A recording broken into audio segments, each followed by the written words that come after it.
आज हम 15 जुलाई 2023 की करंट अफेयर पढ़ रहे हैं। 15 जुलाई का जो दिन है वह विश्व युवा कौशल दिवस के रूप में मनाया जाता है।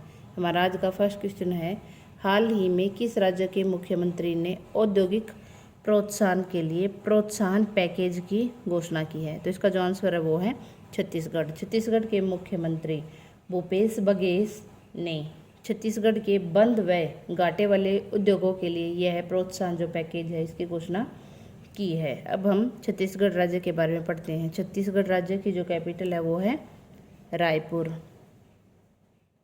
यहाँ के जो मुख्यमंत्री हैं वो हैं भूपेश बघेल और यहाँ के जो राज्यपाल हैं वह है विश्वभूषण हरिचंदन।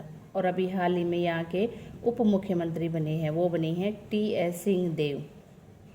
अब हमारा नेक्स्ट क्वेश्चन है, हाल ही में पारंपरिक औषधियों पर आसियान देशों के सम्मेलन की मेजबानी कौन करेगा?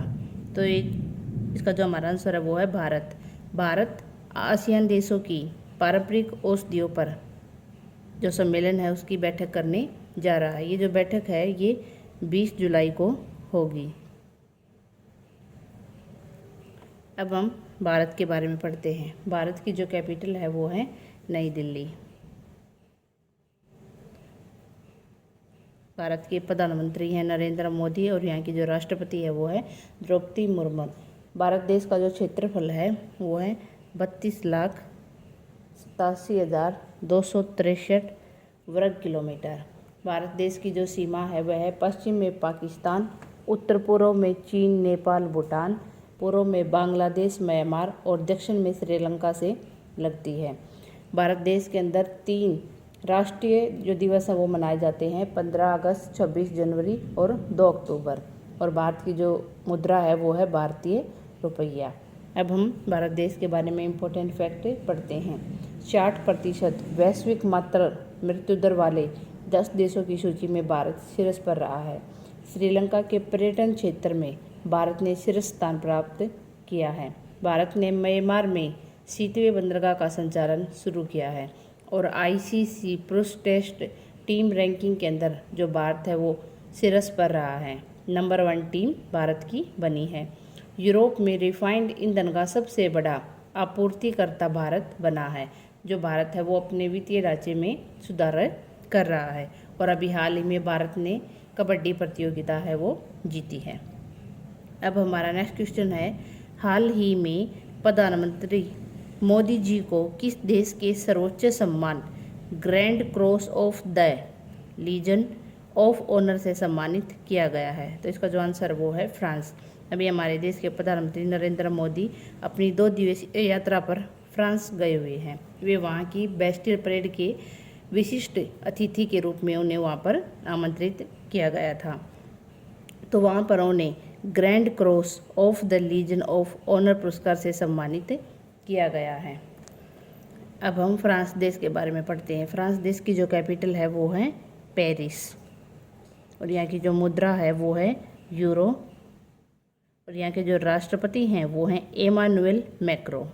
अब हमारा नेक्स्ट क्वेश्चन है, हाल ही में कोई भाषा को 8वीं अनुसूची में शामिल करने के प्रस्ताव को मंजूरी किस राज्य सरकार ने दी है?